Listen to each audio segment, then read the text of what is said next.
Eu posso dizer que essa POC me dá sentido para viver. Então, isso para mim é muito importante. E Crucelândia não tinha APAE. Aí a gente levava para Itaguara, que eram na época 24 quilômetros de estrada de terra. Mas era difícil até pela condição física dos alunos, dos assistidos, né, pela APAE. Eles sofriam com a viagem, estrada de terra, na época. Aí nós resolvemos criar uma APAE lá. Tudo assim em seguida. Eu me considero assim. Se eu for falar numa outra linguagem, eu falaria que eu tenho uma vida em plenitude. Eu me considero uma pessoa realizada. Territórios sociais. Territórios sociais. Olá, eu sou Robson Santo em mais um Territórios Sociais. Hoje vamos ter uma conversa inspiradora com dois irmãos que fizeram da vida uma missão. Nós temos a presença da Elaine Coelho, que é vice-presidente, e o Sérgio Coelho, que é o presidente fundador da ASOPOC, Associação de Protetores de Pessoas Carentes. E ao meu lado, minha amiga Patrícia Bragança. Seja muito bem-vinda, Patrícia. Obrigada, Elaine, Robson. Muito obrigado. Eu que agradeço. Por ter vindo. E Sérgio, muito obrigado. Vamos ter uma conversa muito, muito inspiradora. Elaine, Sérgio, primeiro eu queria que vocês contassem um pouco sobre essa história. A história de vocês, como que vocês chegam ao terceiro setor, o que motivou a vocês, né, tem seus compromissos, é empresário, enfim, a dedicar uma parte do tempo, uma parte da vida de vocês a um projeto de ação social. Boa tarde a todos que nos acompanham. Eu iniciei, uso a palavra com um pouco de desuso hoje, né, que é a caridade, aos 13 anos.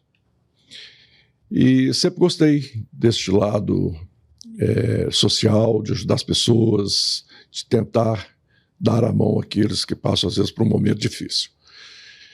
E exatamente 30 anos atrás, um senhor que cuidava da Sociedade São Vicente de Paulo, lá em Crucelândia, me convidou para que eu ajudasse ele a resolver alguns problemas num ambiente que ele tinha lá, de algumas casinhas, casebres já em ruína. E eu fui ajudá-lo. E no momento que eu cheguei e vi, e que fica logo na entrada da cidade, né, despertou em mim assim, uma vontade muito grande de transformar aquele lugar em um lugar onde a gente pudesse acolher melhor e uma quantidade maior de pessoas. E foi assim, no início de abril, né, já era o mês de abril, e quando foi no dia 27 de abril, nós iniciamos as obras, que foi jogar tudo no chão e construir o que hoje a gente tinha lá. Eu tinha na época 35. 35. Completando um pouco dessa história, né? Era uma vila vicentina, e o seu Expedito era o presidente, e o Sérgio, quando ele viu, ele ficou muito sensibilizado, e na sensibilidade dele, ele buscou a família. Ele falou, olha, lá é uma obra que não é só para mim, eu vou precisar de ajuda. Se eu derrubar tudo, vocês me ajudam? Aí nós respondemos que sim, né? Papai, mamãe e os 4 irmãos ficaram envolvidos. Passou um tempo, o Sérgio construiu a vila, ela ficou linda, né? Da maneira como precisava ficar. E ele voltou a falar conosco. E dessa vez ele falou, olha, não tem como deixar as pessoas lá, porque a maioria das famílias são pais com retardos, filhos com retardos, idosos doentes. Se eu contratar 3 pessoas, vocês me ajudam? Aí ele detalha tudo, né? Aí ele falou, ó, eu preciso de uma pessoa para cozinhar, uma pessoa para limpar e uma pessoa para dar remédio. Aí nós falamos que sim. E de lá para cá só foi aparecendo pessoas para morar nessa vila, e foi onde iniciou, né, a primeira unidade, né, que até então não era unidade, que foi o nosso lar dos idosos. E LPIs. Muito bem. Isso há quantos anos? 30. Há 30 anos. Faz dia 27 agora. Um trabalho muito legal. É muito, muito fantástico. E aí surge a ideia de criar uma associação. Aí nós criamos essa associação, né, e fomos acolhendo as pessoas da cidade, primeiro, mas o que nós construímos foi um projeto assim, bacana, que ele iniciou pequeno, mas já planejado para ficar grande. Eu falo em questão de obras. Sim. E o início foi difícil porque as pessoas que moravam lá, elas moravam em alguns casebres, mas vida normal, trabalhavam, saía, voltava, e né, não era um sistema de acolhimento como é uma ILPI. Então, quando começamos a acolher as pessoas que tinham que ficar lá em regime 24 horas, 365 dias no ano, né, houve assim, um pouco de rejeição, mas pela necessidade das famílias em, às vezes, ter que deixar os seus parentes com alguém para tomar conta, né, eles foram acostumando com a ideia e outros municípios foram pedindo que a gente acolhesse pessoas também. E aí vai uma coisa puxa a outra, né? Aí nós começamos a cuidar das pessoas dos apaianos. E Crucelândia não tinha APAI. Aí a gente levava para Itaguara, que eram na época 24 quilômetros de estrada de terra. Mas era difícil, até pela condição física dos alunos, dos assistidos, né, pela APAI, eles sofriam com a viagem, estrada de terra, na época. Aí nós resolvemos criar uma APAI lá, tudo assim em seguida. Aí tinha as crianças que, fora do horário da escola, não tinham o que fazer, né? Aí criamos a crechezinha também. E a coisa foi se multiplicando, né? E hoje, qual que é o nosso trabalho em Crucelândia, né? A gente tem um asilo com 170 acolhidos. Nossa, bastante gente. Que é a maior associação, a maior instituição de acolhimento de Minas Gerais.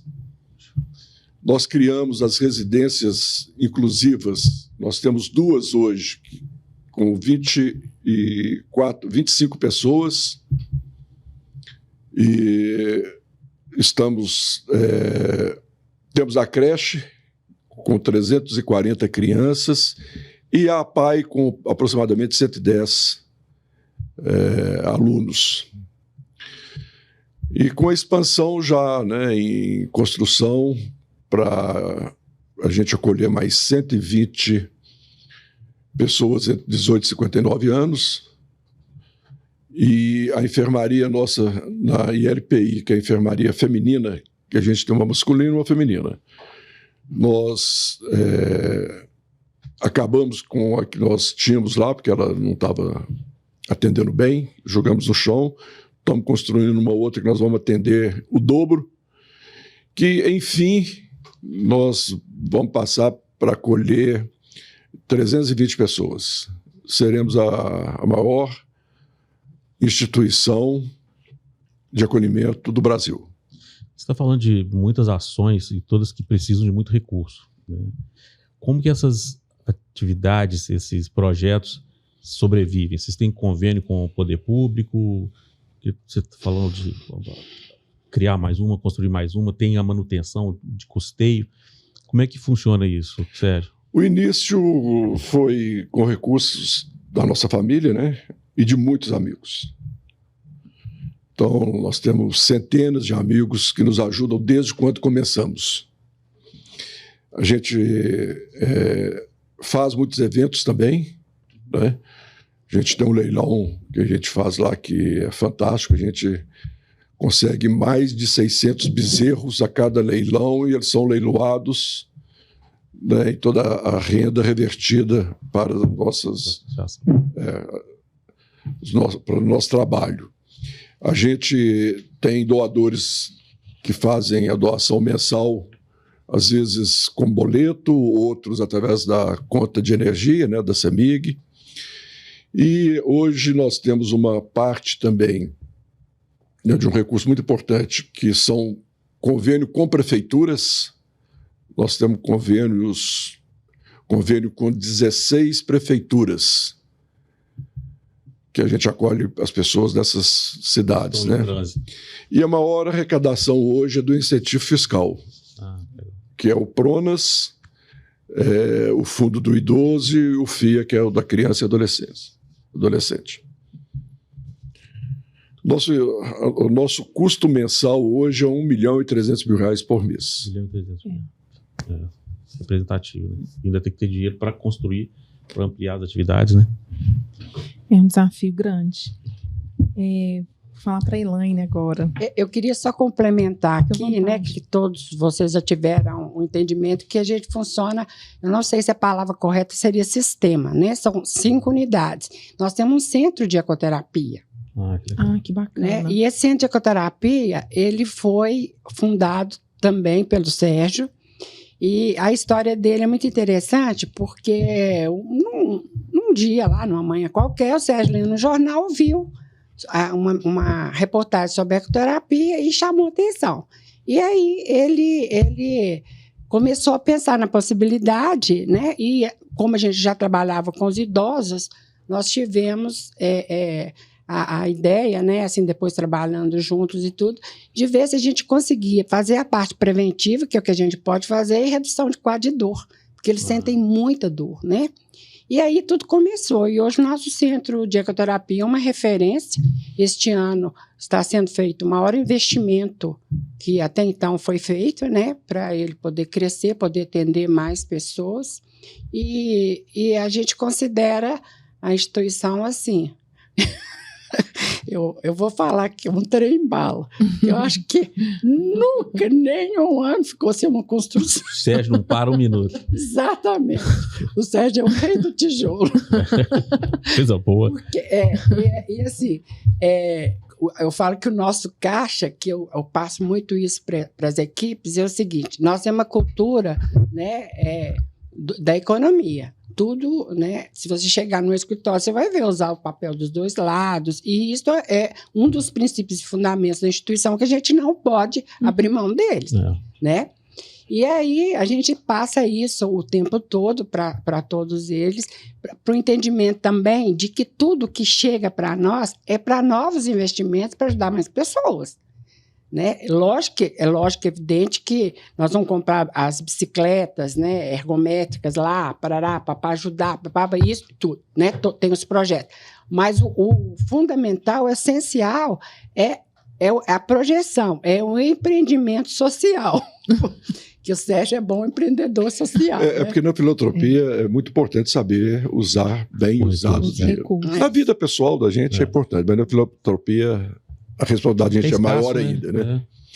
E assim, as pessoas fazem a doação, te entregam um recurso. Uma confiança. E você tem que gerir ele muito bem. Né? Então eu me sinto no dever de não só usar bem, como também fazer uma prestação de contas muito bem feita. E a gente consegue usar quase 90% do recurso no negócio fim. Que bacana isso. Então, o custo da gestão ele é muito pequeno, porque nós não recebemos nada, é claro, evidentemente.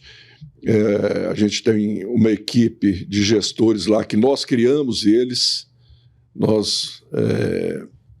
São pessoas da cidade que a gente preparou eles, né? E eles recebem bem, mas por ser em Crucilândia, né? Isso é um custo que não representa tanto no custo final de gestão. Então, quase 90% do dinheiro que a gente recebe vai para o fim, vai para o usuário. Né? Que seja com remédio, com lazer. Porque lá tem um lazer lá que eles pedem e falam assim, não, essa semana eu não estou aguentando. Os idosos chegam a falar isso. É muita oferta. Para você ter uma ideia, nós temos um ônibus que... o ônibus novinho, tem um ano de uso. A gente pega os idosos e leva para Cidade do Norte.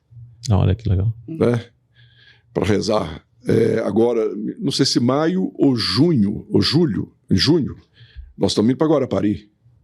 Leva mesmo. Levar eles para passear. Né? Então, vem muito aqui em Belo Horizonte, principalmente na Arena MRV, que eles gostam muito. Né?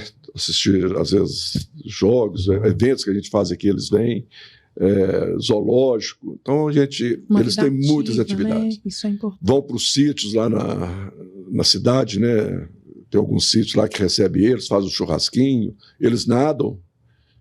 Legal. Então, é atividade, academia nossa dentro do asilo, e o nosso salão de beleza dentro do asilo é o melhor que tem na cidade.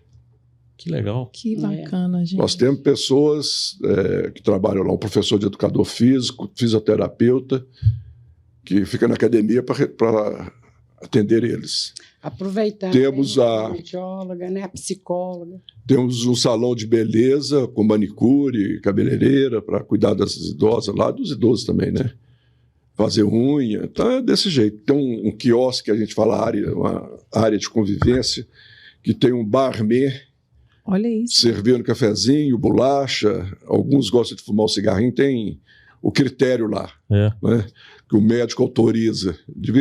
Não pode nada, né? Mas às vezes, alguns, para até acalmar um pouquinho, eles. Então é tudo assim, pensado nos mínimos detalhes. Ô Sérgio, e para as famílias, né? Porque já trabalhei em cidades do interior e, assim, a situação da pessoa nessa condição no interior é muito difícil. Porque não tem, você tem, né, isso tudo acontecendo, e essa parceria com 16 municípios que têm acesso, né?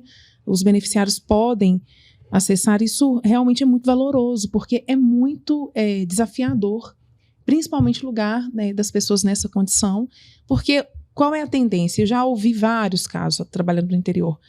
É enclausurar a pessoa. Ela não tem convivência, é o oposto, né? Geralmente as famílias fecham, a pessoa não tem convivência social e fica naquele ambiente, não tem socialização, e aí realmente ela não se envolve. Aí você me deu a oportunidade de falar uma coisa aqui que eu gostaria de estar falando.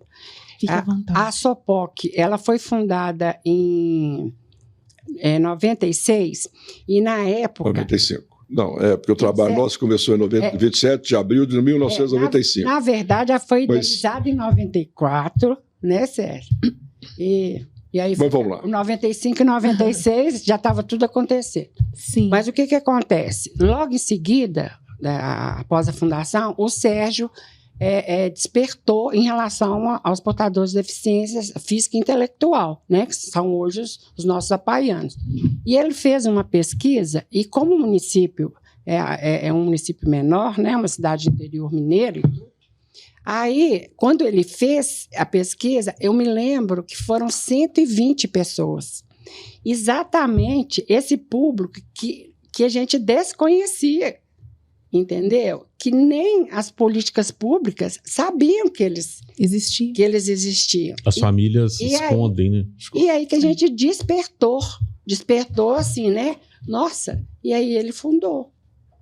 Rapaz. Isso. Importantíssimo. E, Elaine, você se descreve como missionária e está envolvida, emocionada. Eu vejo aqui, quando você fala, né, com muito amor. E eu queria saber um pouquinho por que você considera esse trabalho como sua missão de vida.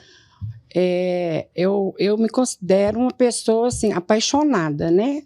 Que tem uma paixão por aquilo que faz. Ser missionária, para mim, tem 2 motivos muito especiais. O primeiro é o sentido que esse trabalho na SOPOC me deu, né, em relação à minha vida. Eu posso dizer que a SOPOC me dá sentido para viver. Então, isso para mim é muito importante. E o segundo é a minha realização, né? A minha história é muito interessante porque eu fiz magistério e depois eu fiz enfermagem. E eu não trabalhei nem um dia na escola e nem um dia na enfermagem. Mas eu fui e continuo sendo diretora da creche, que precisa do curso de magistério, e já fui inicialmente a responsável técnica responsável das enfermagens, quando nós não tínhamos um enfermeiro, né, de curso superior. Então, eu sempre estou alinhando a nossa história, né, porque a nossa história foi uma história muito parecida, né? Nós vivemos a infância com a nossa memória e tudo mais. Então, eu me considero assim, Se eu for falar numa outra linguagem, eu falaria que eu tenho uma vida em plenitude. Eu me considero uma pessoa realizada. Que lindo. Lindo mesmo. E eu queria saber, né, porque vem dessa história, né? O Sérgio falou que com 13 anos já tinha esse despertar, né, para o próximo. E você conseguiu trazer isso para dentro da sua casa, convencer a turma, envolver. E, né, hoje tem... Como foi esse movimento, assim, dessa virada com a família? Esse movimento foi na infância. E ele começa assim, das vivências e das experiências, porque quando você faz uma experiência, muda tudo. Né? Eu chego aqui e falo com vocês, olha, esse caneco aqui tem o melhor suco do mundo. Ele é colorido, ele tem cheiro de pitanga, pode falar tudo. Você só vai entender na hora que você tomar. Entendeu? Porque uma coisa é você imaginar e outra coisa é você experimentar. Porque quando você faz uma experiência, você entra no processo. E esse processo, ele pode ser interrompido em algum momento da sua vida, mas ele volta. Às vezes ele volta na velhice, né? Às vezes ele tem continuidade mesmo na infância. E aí nós fomos criados num ambiente assim, eu tenho uma história que na nossa casa tinha um fogãozinho a lenha, que ficava onde tinha aquelas coisas de interior, linguiça de pendurada, latas de gordura, aquelas coisas. E lá a mamãe colocava sempre 2 pratos de comida tampadinhos na beiradinha, e aquilo ali ficava de noite. Lá em Crucilândia tinha um movimento de pobreza muito grande. E eu me lembro direitinho, assim, 9 horas da noite, que naquela época seria uma meia-noite de hoje, eu e o Sérgio competindo para pegar o prato de comida e levar, porque geralmente era uma mãe com 2, 3, 4 crianças. Os meninos estavam chorando e essa mãe teve que sair de casa com essas 4 crianças, porque senão elas não iam dormir. E aí a gente competia e queimava os dedos, e a gente saía correndo para ver quem que chegava primeiro. E fora isso, nós tivemos influência do nosso avô materno, né, que era uma pessoa que ele tinha hotelaria, mas para ele tanto fez, tanto faz, se tivesse dinheiro ou não tivesse, e ele dava muita alimentação para os leprosos. Então fazia uma fila de leprosos assim, no fundo do hotel, na caixa d'água, tinha uma caixa d'água, e a gente vivenciava aquilo tudo. Um tio também, que fazia sopa para os pobres, a gente achava ele muito rico, ele era empresário na época, e ele já levava os rolinhos de dinheiro, então ele entregava outro. Então, isso tudo, sabe? E também a parte espiritual da religiosidade, dos aprendizados. E aí, com isso tudo, nós fomos fazendo a nossa experiência de servir, né? De servir. Porque eu acho sem esperar nada. Eu acho que nós nascemos foi para isso, né? Foi para servir as pessoas, que a vida flui com pessoas, né? Seja lá como for, né? No seu trabalho, onde for. E partindo daí, a gente percebeu também uma vocação. Né? Porque eu vejo que assim, a solidariedade, né? Todo esse movimento de terceiro setor, ele tem que ser muito espontâneo. Você não consegue forçar uma pessoa. Você convida uma pessoa para ser voluntária, mas não é uma coisa que você vai ensinar, entendeu? Ela tem que vir assim, da interioridade da pessoa. Então, eu acho que tem uma questão assim, vocacional também, sabe? Juntar as duas coisas, né? Ter essa vivência, como se diz, né? Você só passando pela experiência que a pessoa tenha a dimensão do quanto aquilo representa para o outro e para ela também, né? Então, acho que é isso, é juntar tanto a vocação, né? Esse já querer fazer, quanto com a experiência, né? E eu acho que hoje a gente tem uma questão muito séria que as pessoas, elas não olham muito para elas. Então, elas não têm autoconhecimento, né? Elas não buscam a própria história, a memória, porque às vezes aquilo está lá, né? E ela não percebeu. E eu acho que nós tivemos, assim, né, esse caminho aí que tinha que ser, né? Eu acho o Sérgio mais messiânico. Eu sou mais missionário. E o trabalho que vocês fazem na associação, ele é amplo, né? Ele atende de crianças até idosos. Centenários, como... Tem o lado dos idosos, a creche, as residências inclusivas e o centro e o centro de ecoterapia. Como que vocês articulam essas unidades para potencializar esse trabalho? Ou eles são separados ou existe uma articulação entre essas unidades? Nós temos um organograma assim, interessante, porque nós temos os 3 gestores lá, que são as pessoas responsáveis por tudo, né? Eu, acima, cuido mais do asilo, da ILPI, a Elaine da creche e da ecoterapia, eu também com a residência inclusiva, e a minha mulher da APAI. Então, a gente tem os gestores, né, que estão abaixo de nós, e cada unidade dessa eu me responsabilizo por 2, que é o asilo e a residência inclusiva, ela pela ecoterapia e a creche, e a minha mulher pela APAI. E funciona tudo de uma forma onde existe a colaboração de todas as unidades, né? Porque elas são até uma dependente da outra. Sim. Nós temos lá a ecoterapia, precisa que a creche encaminhe as crianças que precisam de fazer o trabalho lá, como o asilo, a residência exclusiva também. A APAI, da mesma forma, né? Precisa também dos alunos da residência inclusiva.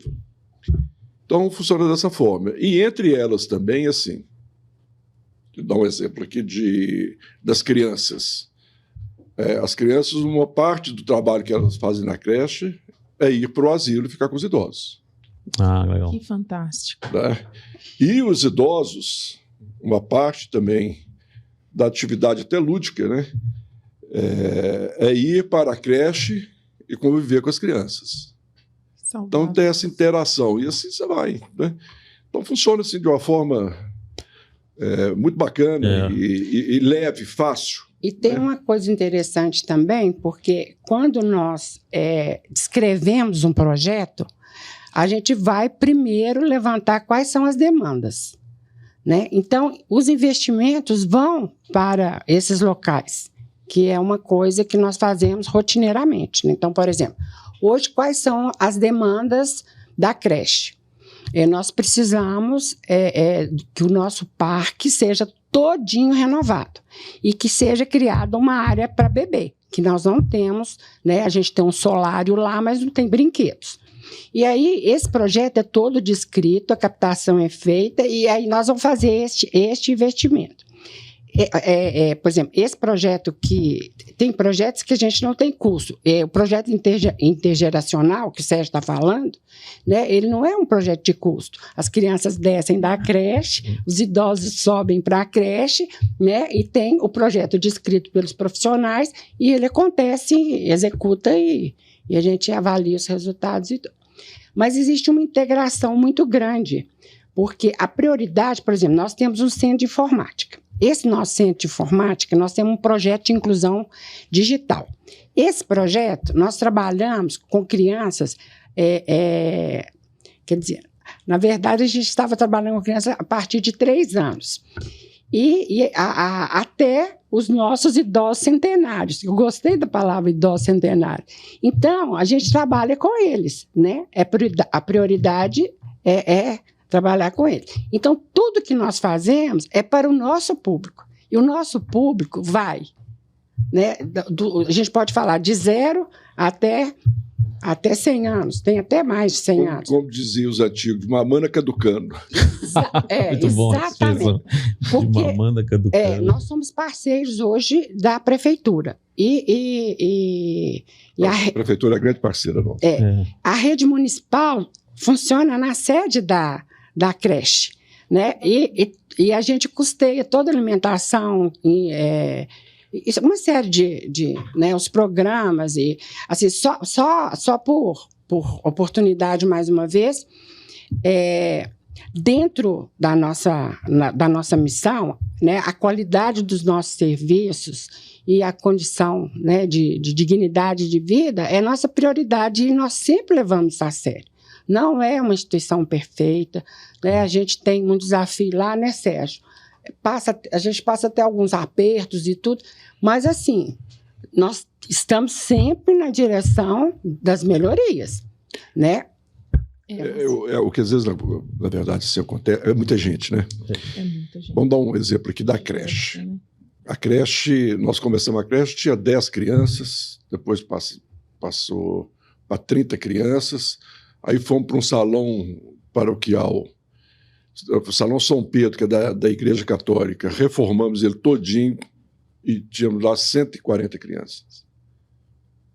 Aí fomos construir uma creche, e é uma creche assim, super bacana, né? Aqui em Belo Horizonte deve ter poucas igual a nossa creche lá, poucas. Fizemos para 300, falei, vou dobrar. Hoje nós estamos lá com 340, apertado, e já estamos com um projeto para fazer um anexo, uma ampliação para mais o berçário que ela disse aí. Então, assim, tem que ser tudo muito bem feitinho. A gente não pode errar, né? Mesmo assim, com todo cuidado, passando de 140 para 300, eu dobro, ainda erramos na projeção. Tinha que ser para 500. Mas estamos consertando de uma forma onde não vamos gastar nada mais do que se já tivesse construído para 500. Mas esse tipo de situação a gente tem que evitar para que faça tudo certinho. Então, assim, a nossa cozinha, todos os equipamentos possíveis para fazer as comidas nós temos, todos. Para descascar, descascador de batata, forno para isso, para aquilo, tudo que você imaginar. Então tem que ser uma estrutura muito grande. Tem as câmeras. Nós lavamos lá mais de 1.000 peças de roupa por dia. Então nós temos que ter uma lavanderia top mesmo. Indústria, né? Então assim, nós temos a lavanderia que tem a máquina de lavar industrial, nós temos duas, porque se uma quebrar, tem a outra. Aí nós temos as secadoras industrial. Fala industrial... mas é bem... Aí você tem duas, né? Se uma queimar, você tem a outra. Aí você tem a calandra. Aí é tudo dessa forma. Então, assim, a gente não pode errar. 170 pessoas idosas doentes, né? 80 delas vivem numa enfermaria, numa cama hospitalar. Então, nós temos uma ambulância. Tem uma ambulância menor, mas temos uma UTI. Então, tudo dessa forma. Nós não podemos errar. É muito grande. Não posso. Mexer com pessoas doentes, com uma quantidade dessa, você não pode errar. Então, você tem que fazer bem feito. E, por exemplo, a gente não pode ter só UTI, porque às vezes eu não tenho um médico na hora de uma urgência e aí ela não pode sair, né? Porque a lei exige que a UTI tem... Isso é raro acontecer, mas tem a outra lá. Pois é, por também, isso que a gente precisa, né? É igual você está falando, precisa o tempo todo ter o plano B.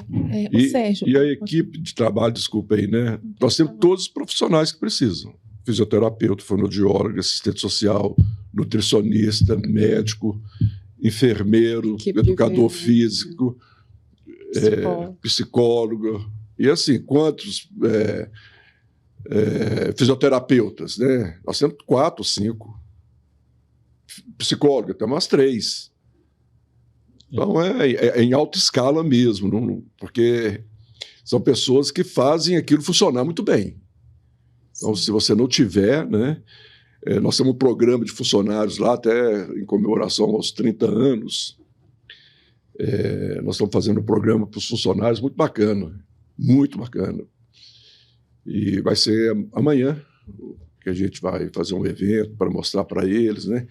Nós temos quase 200 funcionários, numa cidade de 5.000 habitantes. E quase uma prefeitura, né? Abaixo da prefeitura, nós somos maior... Empregadores, né? Empregadores. Né? E a cidade abraçou a instituição, essas pessoas né? que lidam com doentes, elas precisam de um reforço. Precisam. Psicológico.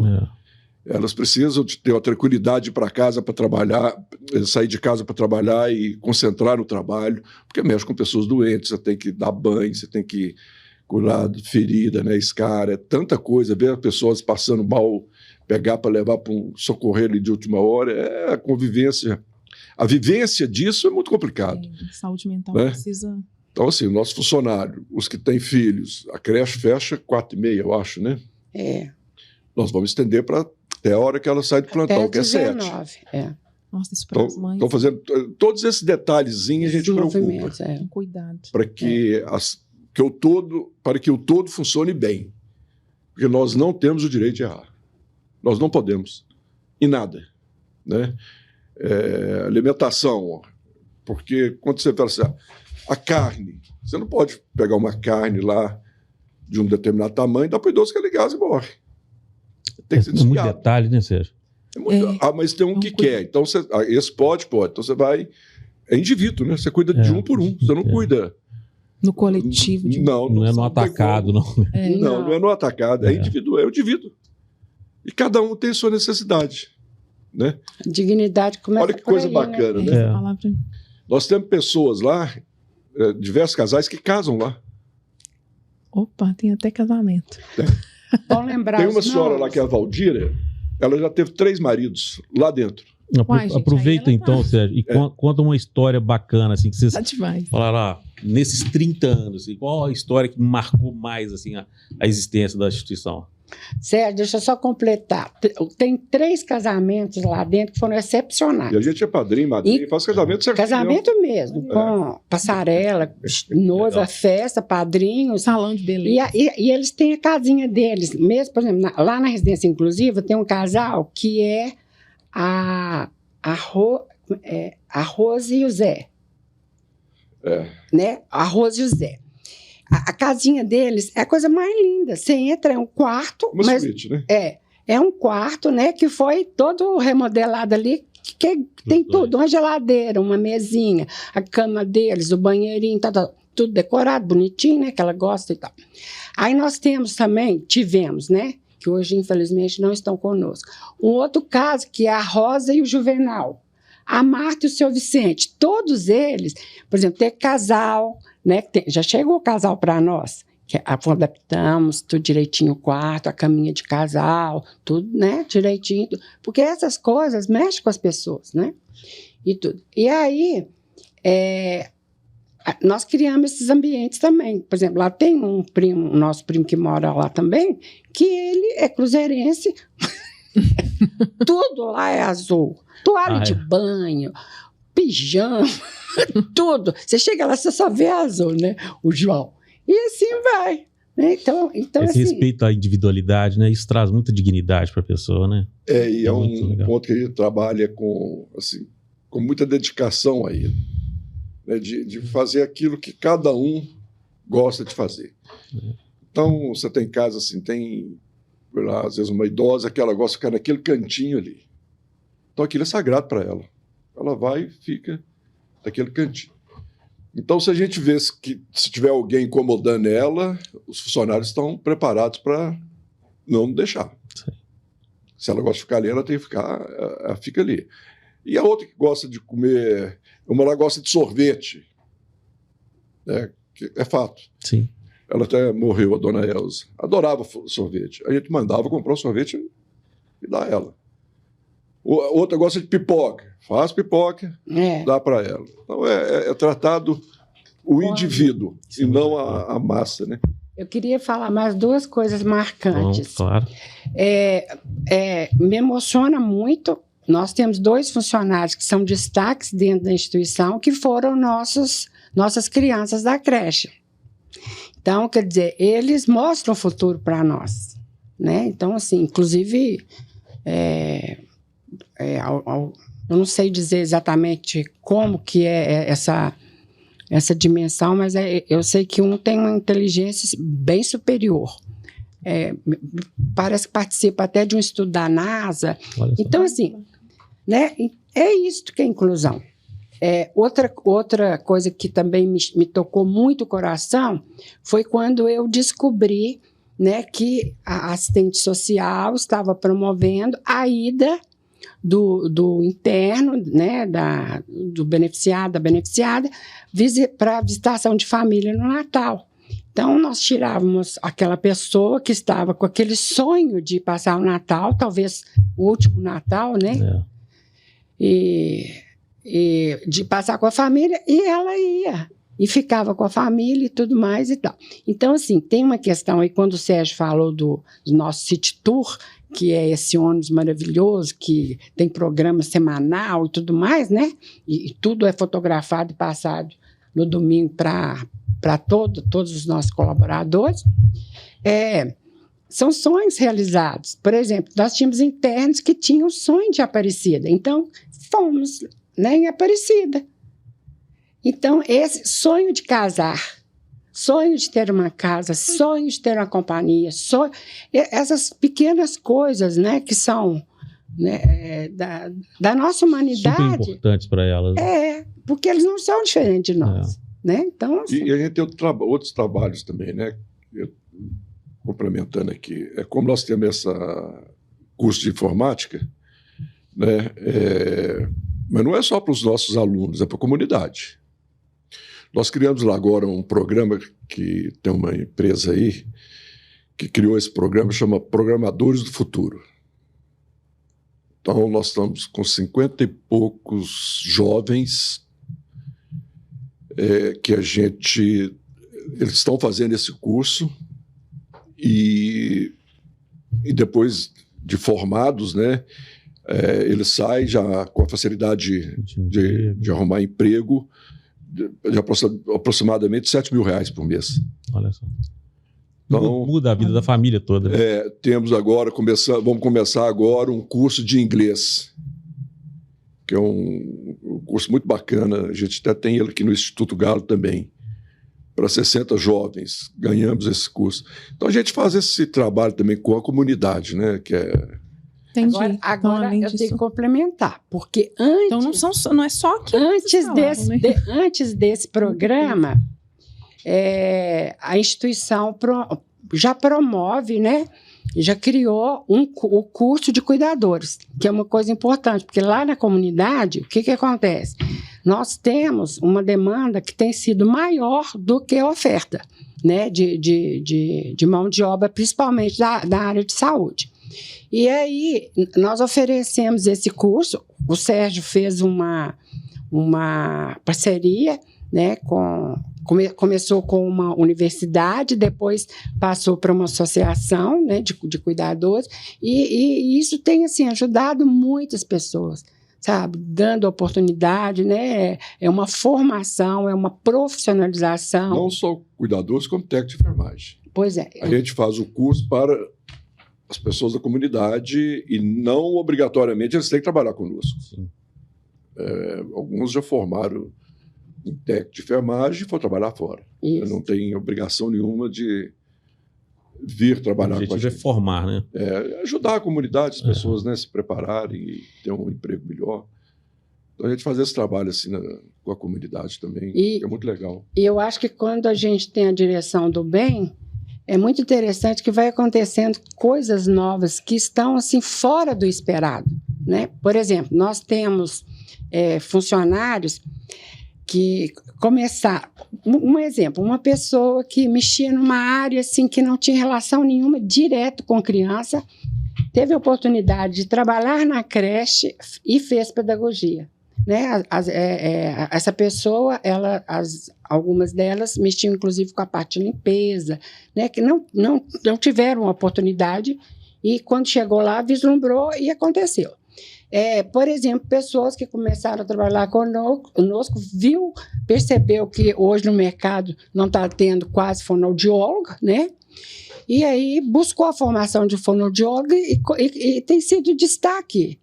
Então, quando essas coisas acontecem, nós ficamos muito felizes, porque desde o começo, a SOPOC ela pulveriza as ações sociais, não fica só interno, dentro da instituição.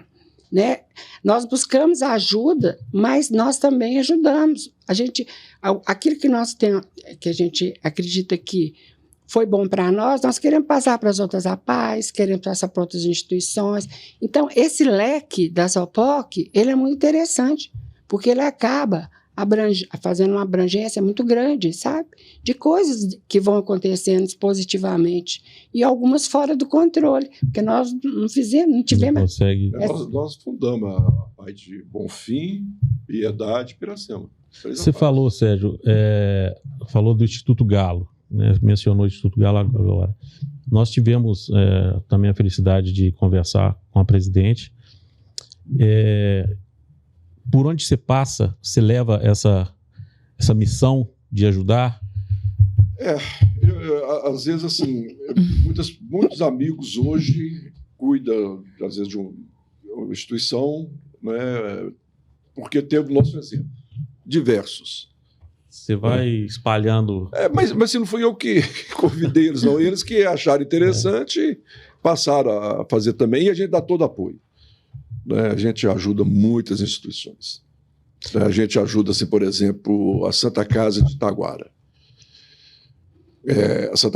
Itaguara e Crucilândia são 20 quilômetros de asfalto hoje. Uhum. Eram 24 de terra, o asfalto diminuiu. E eu estudei em Itaguara, você também estudou lá, né? Estudei, casei em Itaguara também, né? Então a gente tem uma gratidão muito grande. A Itaguara, muitos amigos lá. Então a Santa Casa estava numa situação muito difícil, né? Principalmente a questão estrutural do prédio, elétrica, hidráulica, não estava legal. Então nós assumimos, fizemos tudo, colocamos a Santa Casa novinha.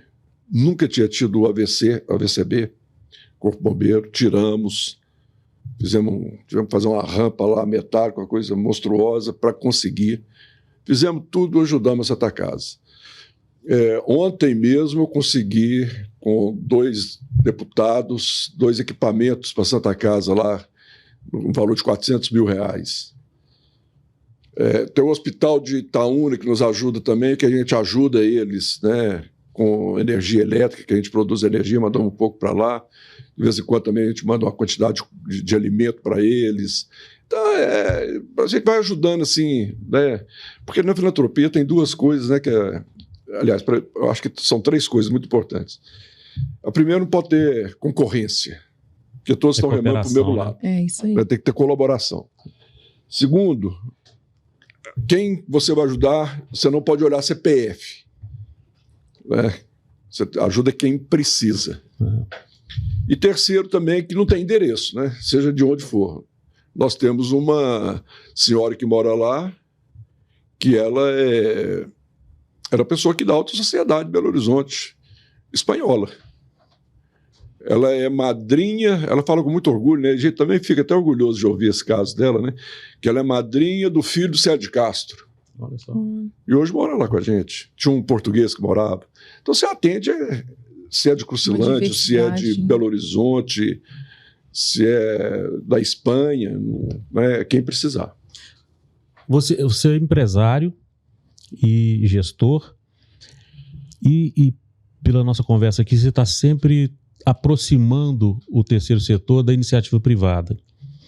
O que você acha que muda na cabeça desse gestor que está na iniciativa privada quando ele promove essas ações de impacto, quando ele conhece os problemas sociais do seu entorno? O que muda na cabeça desse gestor? Ô Robson, olha como é que as coisas se mudam de 30 anos para cá, né?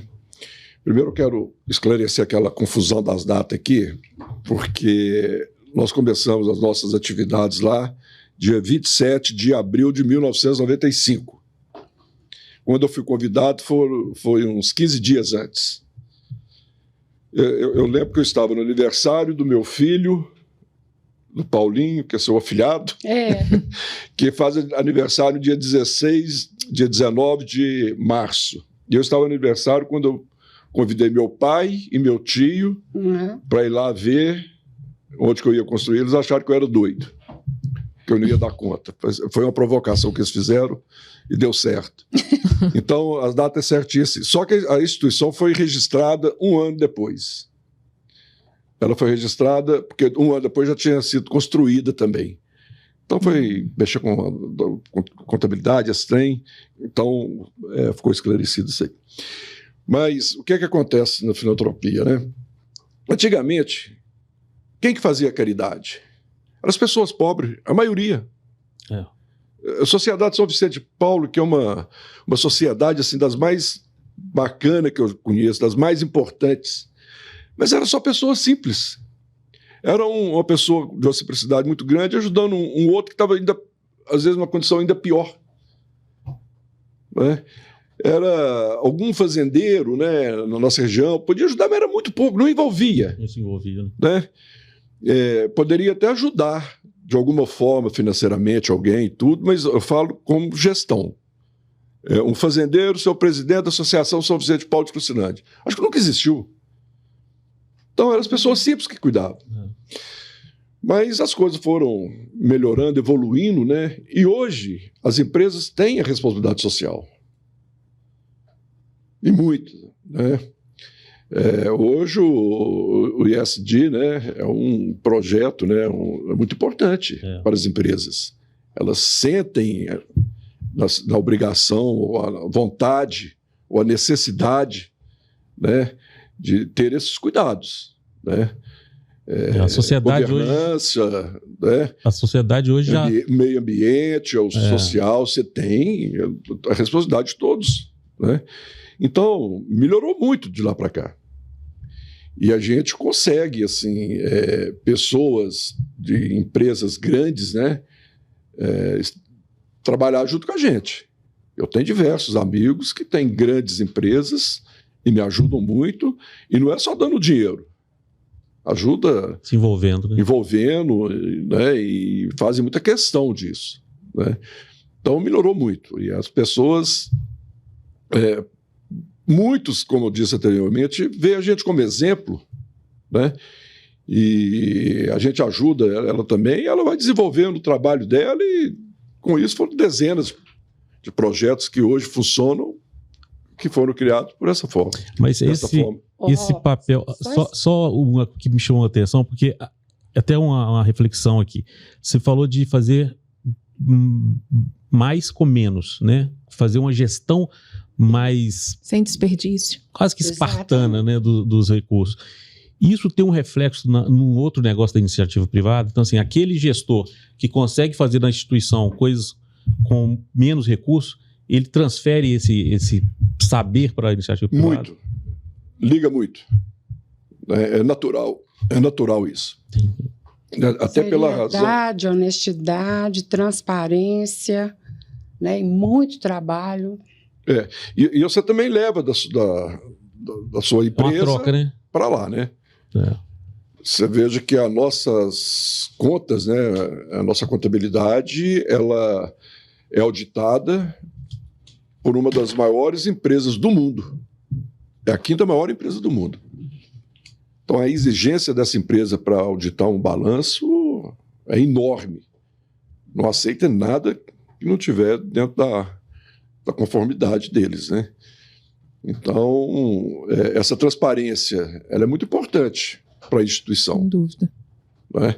Porque quem coloca o dinheiro, quer que o dinheiro seja bem usado. E quer ver. Resultado. E você tendo uma empresa dessa te representando, né? Representando a quem colocou o dinheiro. O Robson colocou determinado valor. Essa empresa foi lá e auditou. Falou, Robson, tá ok. Uhum. Te dá uma tranquilidade, né? E bom para nós, porque o ano seguinte fala assim, eu vou dobrar. Vou ampliar. Porque lá é sério. Mas Elaine falar... É muito interessante o que antecipa o processo de captação é quando você traz a realidade, essa realidade do mundo para as pessoas. Porque independente de ser uma grande, ou uma média, ou uma pequena empresa, ou até uma pessoa física, né? É um ser humano que está ali. E quando você vai fazer ali o seu pedido, porque hoje as coisas estão mudadas. Nós estávamos conversando e eu estava lembrando que eu e o Sérgio já fomos considerados os maiores pidões do pedaço. E aí, lá em casa, era assim, ainda eu estava toda pronta para ir a um casamento. Da hora que nós estávamos saindo, meu marido falava assim, hoje você não vai pedir ninguém doação, não. Aí eu falava assim, mas como que eu não vou pedir? Eu não tenho condição de ir em todas as casas, né? Então, assim, e eu pedi. Uma oportunidade dessa eu não vou mas pedir. Eu não quero nem estar perto, porque você pede demais, tá? E aí, realmente, eu sempre fiz da minha bolsa um escritório, com tudo, qualquer lugar que eu tivesse. Podia ir para, sabe, viajar para o Nordeste, nas férias, onde eu fosse. Até para o exterior, eu levava a Maria. De repente, tem uma oportunidade. Então, de lá para cá, lógico que nós sempre dependemos de terceiros e eles foram assim fundamentais, né? Aproveito aqui para agradecer, nós não temos palavras, porque mantém a gente de pé, né? São pessoas que sustentam a nossa força de trabalho e de luta e que estão juntos, isso é fundamental. Mas, assim, quando você mostra, ou principalmente o que o Sérgio tem feito, eu também, que são as visitações, você pega um diretor de uma empresa ou uma pessoa responsável pela área social e leva até a instituição, aí a mudança é muito maior. Porque aí o que acontece? É fácil a experiência.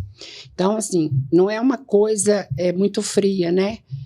A gente costuma apresentar a instituição no que ela é mesmo, com toda a realidade. Não é o relatório de sustentabilidade, não é a pessoa lá. Não são as nossas diretrizes, né? Não é o que a gente faz bacana de nova gestão. Falar nisso até é uma alegria poder dizer isso aqui para todos. Nós conseguimos ser classificados como uma das 100 melhores ONGs do Brasil em 2023. Então, assim, isso tudo é bom. É bom por quê? Por vaidade? Não. Selo do ar, né? Selo do ar. A gente está até falando sobre isso aqui. Não, é porque isso faz com que nós consigamos captar mais, trazer mais pessoas e ajudar mais e fazer melhor. Porque a nossa missão, né, como eu comecei a dizer naquele momento, nossa missão é o quê? É a qualidade dos nossos serviços, né? Nós temos esse compromisso, e também a dignidade humana, né? Então, assim, acreditar que nós somos todos iguais. Então... Maravilhoso. É isso. Uma vez eu cheguei para um amigo meu, uns quase 15 anos, para pedir uma ajuda a ele. Aí, como eu mostrei o trabalho que eu fazia, ele falou assim, Sérgio, mas por que você não mostra isso? Aí eu falei assim, olha, porque tem uma passagem na Bíblia que fala que a mão direita faz, a esquerda não precisa saber. Depois eu falei assim, você está todo errado. Entendeu errado? Você está todo errado. Você tem que fazer, tem que mostrar. Porque você mostrando, duas coisas importantes, né? Você acaba dando exemplo para outros fazerem também, né? E mostrar para que outras pessoas conheçam e venham ajudar. Então, acabou que... Né, eu mudei de ideia, foi no segundo também. Você tem razão. E uma coisa interessante que acontece comigo, né? Eu não tenho 1 grama de peso nas costas para cuidar disso, dessas minhas ações. É zero. Nada. Às vezes você dá um probleminha aqui, mas no fim é zero. Não tem peso nenhum. A satisfação é tão grande, né? É a coisa que é de Deus, né? Só pode ser. Porque trabalho dá demais, mas você não tem um peso de fazer aquilo, né? Você recebe a graça, né? Então isso é maravilhoso. Vocês falaram da importância da transparência, né? Num contexto em que, infelizmente, né, dentro do terceiro setor, quando não se tem, né, muitas organizações colocam outras num contexto complicado, mas as certificações, como vocês falaram, do Instituto do Ar, o processo de prestação de contas bem executado, né? Ter parceiros de gestão e mostrar, né, Sérgio, esse trabalho, não ter receio de mostrar isso para a sociedade. Patrícia, tem uma coisa que me chama muita atenção. Sim. Porque, assim, erro humano é uma coisa. Agora, fazer intencionalmente, né, sem seriedade, com desonestidade, é muito diferente. Porque se você, vamos supor, você faz um relatório ali, uma prestação de conta, houve uma falha, aquela falha foi identificada, você vai procurar fazer a correção. melhorar, né, o sistema de trabalho, ver se não consegue repetir, mas, acima de tudo, esclarecer o que está acontecendo. Perfeito. Então, isso é muito diferente do que a gente percebe muitas vezes que acontece e que a mídia divulga muito. Né? Porque mas tem uma coisa, né, que é o seguinte, como gestor, né, você tem uma auditoria, ela precisa ser feita, às vezes não é nem para procurar desonestidade, não, para procurar erro. Sim. Né? Pode que alguém pagou alguma coisa errada e quem recebeu ficou calado. Então, é um exemplo assim, muito simples, né? Mas, então, quando você faz uma auditoria, né, você está tirando das suas costas uma responsabilidade de conferir, porque quem você contratou é que vai fazer esse papel e vai te dar tranquilidade de falar, está certo ou está errado. Tem isenção para fazer. Porque eu posso ser uma pessoa correta, honesta, e sou. Né? Mas e quem trabalha comigo? Uhum. E se forem desonestos? Ou se eles errarem? Alguém tem que conferir para ver se está certo. Né? Então é muito importante isso aí, assim, a gente ter essa transparência, né, e buscar ter auditoria importante e ajuda também dos órgãos públicos, né? Um dia me ligou uma funcionária nossa lá, muito preocupada, porque o promotor de justiça estava lá. O promotor que atende Bonfim, que é a comarca. Então, quando chega um promotor, ele vai visitar. Ela muito assustada, né?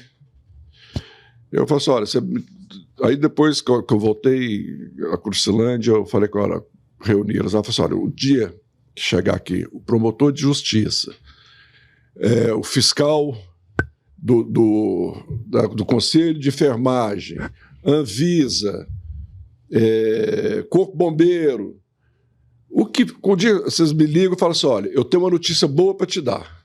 O que é? A Anvisa está aqui. Eu tenho o maior prazer de recebê-los. Por qual razão? Porque nós estamos com esse trabalho há 30 anos, conhecemos muitas coisas, né? Mas nem tudo a gente conhece. Você imagina o que as pessoas que trabalham no Anvisa têm de conhecimento que pode levar lá e para nos ajudar. Uhum. Então eles chegam lá e falam assim, olha, esse banheiro você tem que mudar, isso aqui você tem que refazer. Se eu quero bem para os meus assistidos e eles percebem que aquilo não está tão certinho, eles estão me ajudando. Então eu tenho um olhar de que eles estão ali para nos ajudar. E não aquele olhar e venha um determinado órgão para me fiscalizar, para me criar problema. É pelo contrário, ele está vindo com a solução dos problemas que eu tenho. Né? Então funciona assim. E a transparência começa por aí, né? Não é? Assim, existe uma cultura nos órgãos de fiscalização de ser órgãos mais punitivos, né? Hoje essa cultura está mudando, então eles são muito mais... Também, né? A Anvisa chegou lá e falou, essa enfermaria feminina, ela precisa de fazer isso, aquilo e tal. Eu estava descendo assim com uma dessas gestoras que nós temos lá, ela falou, ó, que chegou lá em frente à enfermaria, que a gente ia olhar o negócio lá, ela falou, por que você não joga isso aqui no chão?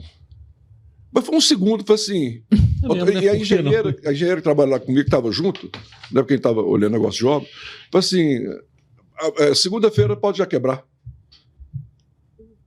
Acabou. Resolveu o problema. E olha como é que Deus é tão bom. Nós construímos lá um poliesportivo. Um poliesportivo muito bacana, com piso especial para futebol, de tudo. Hein? Redução de impacto. Então, assim, muito bacana o centro esportivo. Para as crianças da creche, que ele é ligado na creche, só descer uma escada, e também para os idosos, fazer atividades físicas. Jovens e adultos. Jovens, adultos lá. Que é tudo um núcleo. Tinha acabado de construir. Então, assim, eu acabo aqui jogo isso aqui no chão, pego os idosos, levo para o poliesportivo, onde cabiam 30 e tantas pessoas, vão passar para 70, moderno, todo arrumadinho, novinho. Então, assim, né, o que a Anvisa foi lá né? Que era para poder, ajuda né? a mudar. Que às vezes para me fazer uma reformazinha, ela me deu um benefício. Ela me despertou ali, joga no chão e faz outro, pronto. E faz outra muito melhor e que atende quase que o dobro do que a gente atendia. Uma das coisas assim que me chateiam muito é quando eu chego e vejo a lista de espera. E as pessoas, geralmente, elas ligam, e eu acompanho, porque tem um escritório aqui de Belo Horizonte, né? E aí, às vezes, eu atendo o telefone e tudo, e essas pessoas estão demandando de vagas. E eu vou rastreando e vou acompanhando dentro da instituição, né? Tentando ajudá-las e para ver na agilidade. E muitas vezes acontece que a pessoa vem a falecimento, porque alguns casos, assim, vou dizer assim, por exemplo, 30% das pessoas que chegam para nós já chegam muito graves, muito debilitadas. Principalmente o idoso. E aí não dá tempo, né? Então, assim, o que a gente mais espera é poder ter um mínimo de fila, 3 pessoas aguardando, né? Porque tem uma movimentação, mas não 30, né? 40 pessoas aguardando e as famílias, né? Esse é um desafio grande, porque a tendência, né? Nós contratamos um assistente social, desculpa aí, nós contratamos um assistente social e ela, quando eu falei com ela, falou, faz uma visita, uma pessoa que precisava de ser acolhida, uma senhora. Aí ela foi e fez a visita. Quando eu encontrei com ela, falei, como foi a visita lá? Não é para o nosso caso, não. Ela está muito ruim, está muito doente, assim. Peguei, chamei ela e as outras pessoas que trabalhavam e falei assim, olha, quanto pior foi o estado físico, né, doença da pessoa, maior é a nossa responsabilidade. Entre um muito ruim e um que está mais ou menos, a prioridade é o ruim. Então, já tivemos casos de acolher de manhã e morrer à noite. Tão ruim que vai. Mas essa é a nossa missão, de cuidar das pessoas. Nem que seja por algumas horas. E se é para cuidar, o que está com problema maior é o que mais precisa. Sim. Né? Então, essa é uma filosofia que a gente tem dentro da instituição que a gente não abre mão, né? Nós não escolhemos quem vai vir para cá, não. A escolha até ela existe nesse sentido. Quanto pior, maior é a nossa responsabilidade. Bom, gente, felizmente nós estamos chegando aí. Essa conversa foi tão boa que passou muito rápido, né? A gente vai conversando, são tantos os casos. Mas queria dar os parabéns pela instituição, pelo trabalho que vocês estão realizando há tanto tempo, com tanta determinação, tanta dedicação. E eu queria deixar vocês também o microfone aberto para que vocês possam falar com a nossa audiência, as formas de ajudar, onde vocês estão, os canais de comunicação. Então, vocês ficam à vontade para passar o canal de comunicação, as formas de ajudar. Eu vi que no site tem uma forma de doar. Tem. Né? Então, queria... E, obviamente, se tiverem mais alguma coisa que a gente não perguntou, que vocês gostariam de falar, fique à vontade. Não, acho que nós falamos até demais. Não, de jeito nenhum. São 2 pessoas que gostam de conversar sobre esse assunto, né? E às vezes a gente se perde conversando demais. Não, né? Sempre muito bom. Mas eu quero também agradecer vocês aí, né? A forma de doar nós temos lá através de boleto, na conta da CEMIG, tem um imposto de renda agora, né? Quem faz o imposto de renda através do formulário completo pode doar 3% do imposto de renda devido, que seja pagar ou a ser restituído. 3% para o fundo da criança nosso e mais 3% para o fundo do idoso, total de 6%. Né? E para mais detalhes, entre em contato com a gente, né, através lá do site, tem nosso endereço. www.assopoc.org.br ou no telefone da Elaine, que é o 319-9179-7025. E o fixo é 3378-2107. Não existe mais, não. Quase ninguém mais usa. Mas nós temos... Nem tem mais, não. É o escritório de Belo Horizonte, né? Quem quiser nos visitar será um prazer. E nós continuamos pedindo, continuamos buscando, continuamos acreditando que muitas coisas são possíveis, porque se a gente tivesse mais tempo, nós íamos comentar aqui verdadeiros milagres, sabe? Que a gente... Vamos voltar, vamos fazer ninguém acredita, assim, como que aconteceu, e nós temos, assim, sempre as pessoas presentes, assim, sempre... a história desde um comecinho até o final, né? Como que é interessante esse trabalho, né? Como que o universo conspira a favor. Aqui, exatamente, e muito. E o escritório é na casa dela. Ah, é? Não tem despesa nenhuma. Tudo para economizar. Tudo econômico. Tudo econômico. Não, falar em economia, em tudo, quando nós não tínhamos funcionário, me veio a lembrança de quando nós fazíamos a visita técnica, eu e o Sérgio. Aí eu ligava e falava, Sérgio, tem uma pessoa que tem um andarilho que, nossa, nós temos que ir lá, e o negócio está ruim demais. Aí o Sérgio marcava, passava lá, me buscava, eu lembrei daquele andarilho, o pessoal que morava num lote assim, você lembra? Ah, lembro. Nós conseguimos levá-los, a mãe e o filho. Não lembro do nome. Lembro. Não lembra?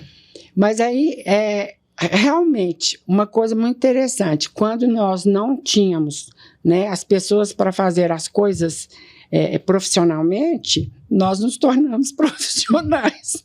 E foi assim que aconteceu. Então, o caminho é este. Se deu certo para nós, vai dar certo para outras pessoas. Você falou o caso, fosse interessante, vou contar um rápido aqui, se é que dá tempo, né? Quando nós inauguramos lá o asilo, né? Então eu ia lá na casa do fulano de tal, porque a pessoa lá está passando problema. Aí eu pegava, buscava, punha lá. Aí a gente cuidava também dos alcoólatras. Aí pegava um alcoólatra lá, levava. E aqui foi criando a cidade, porque a cidade não tem 5 mil habitantes, 4 mil e tanto, não chega a 5. Então eles começaram assim, ó. Quando tinha alguém fazendo qualquer coisa lá, passou o Sérgio, tá vindo aí, Quando eu chegava no final de semana, aí você via aqueles que eram possíveis moradores lá por alguma razão, né? Não, o Sérgio tá aí, ninguém aparecia, olha, porque eu pegava. Ainda tem uma coisa que eu tenho que contar. O Sérgio levava algumas dessas pessoas para trabalhar na empresa. E aí a pessoa, todos os dias, antes de começar a trabalhar, tinha que passar lá e fazer assim, para ele ver se tinha bebido. Então são coisas... Tinha um teste da fome na época. Tinha, isso é verdade. Se a gente for contar para vocês os casos, você vê como que tudo começou, entendeu? E onde que chegou. Então é para todos, né? Não é só para nós. Um abraço, obrigado. Muito obrigada. E até a próxima, se Deus quiser. E a você que gostou dessa história, que quer ajudar, então a Sopoc, tá? Vou deixar na legenda, e os telefones 31 99 179 7025 ou 3378 2107. Aqui ele vai falar com a Elaine. Com a Elaine. Ok. Gente, eu quero agradecer mais uma vez a Patrícia, que esteve ao nosso lado nessa mesa tão inspiradora, Sérgio Coelho e Elaine Coelho, muito obrigado, parabéns pelo trabalho que vocês estão fazendo. E eu quero agradecer a você que nos acompanha e pedir que curta, que compartilhe esse conteúdo com todos os seus amigos. Nós precisamos de todo mundo, precisamos transformar esse mundo. Muito obrigado e até o próximo Territórios Sociais. Territórios Sociais. Territórios Sociais. Territórios Sociais.